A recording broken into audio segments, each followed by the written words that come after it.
Here it is. You're questioning my love because you forget that it's your fault that you went through what you went through.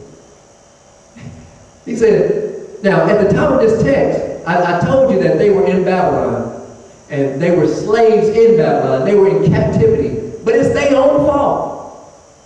They began to sin before God. They began to seek out idol worship. It's their own fault that they're in captivity.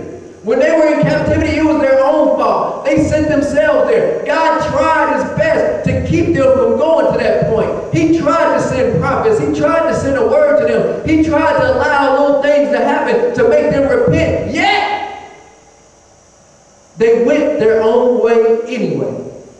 And somebody in here, you're struggling with the fact and you're saying to yourself, I don't understand how God can allow me to go through what I went through. But I want to tell you before anything is that most of the time, the stuff that we in, it's our own fault.